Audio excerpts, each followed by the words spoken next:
Hey guys, Ramit Sethi here from I Will Teach You to Be Rich and Ramit's Brain Trust. I just wrapped up an interview with my friend Ryan Holiday. He's one of the most well-read people I know. He actually reads more books than anyone that I know. But more importantly, by age 21, he was the director of marketing at American Apparel. Soon after that, he wrote a very popular book on media manipulation, including how he manipulated his way into appearing in places like the New York Times. He actually pulls back the veil on major media and shows what's really going on, including how you can be a part of it. And in this conversation together, we're going to talk about career decisions, overcoming fear, and how you can integrate information from all different kinds of sources, including how he does it every single day. Check out the clip. I'm Ryan Holiday, author of Trust Me, I'm Lying, Confessions of a Media Manipulator, Growth Hacker Marketing, and The Obstacle is the Way. Okay, so you said that successful people know other successful people. So you kind of make your way into Tucker's world. Right.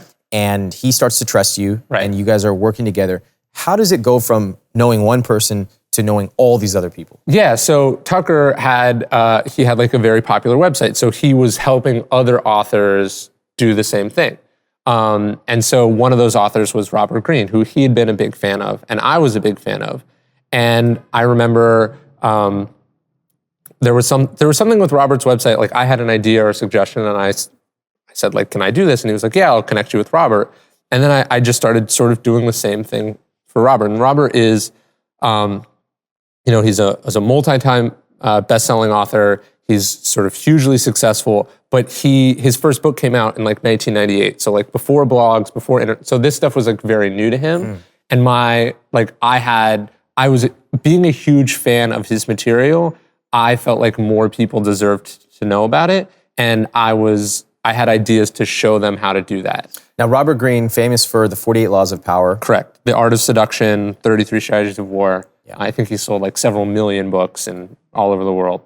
And he writes about like really deep strategic thinking and like power and relationships. And so it was not only that I was a big fan, but I felt like I could learn from this person. And so, I was just helping out on his website, sort of biding my time, I guess. And he, as a reward, the two of them agreed to like take me out to lunch or something. Okay. Like I never met him before. I'd only talked to him over email and on the phone. And we went to lunch, and Robert I remember Robert came late, and he was fried and exhausted. He was working on this book. He was writing a book with 50 Cent at the time. And, this whole position was like unpaid for me. And he was exhausted with writing this book. And he was like, all these research assistants that I've been working with have been total garbage. Like they're not, it's not working out. They can't find me what I need. Yeah. And I was like, well, look, I've read every one of your books.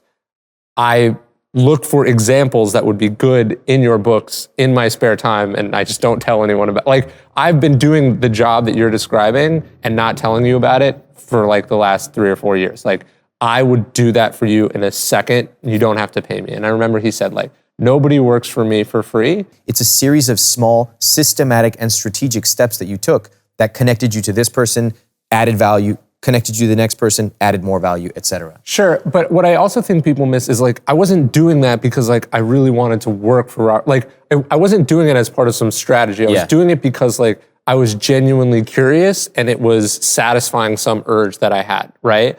And so when I wasn't forcing it because it was the other way around, And I think a lot of people look at this stuff and then they try to force it into something that's not theirs, when really they should be looking at whatever thing in their private life that maybe they're a little bit embarrassed about, that actually they're like squirreling away and doing this like sort of hidden work about because they genuinely care. That's where you're going to get the most bang for your buck, because like it's like the cliche, it didn't feel like work to me. Like I felt like I was getting something out of it.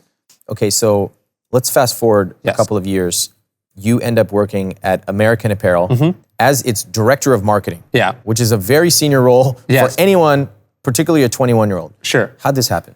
Well, first off, it's a very untraditional company. But we were talking about successful people knowing successful people. Robert Greene is on the board of American Apparel. So, and he's been a board member since before it was a publicly traded company. And so, I'd been working for him. I'd been doing all this stuff. I sort of had shown that I had an understanding of how this internet stuff worked.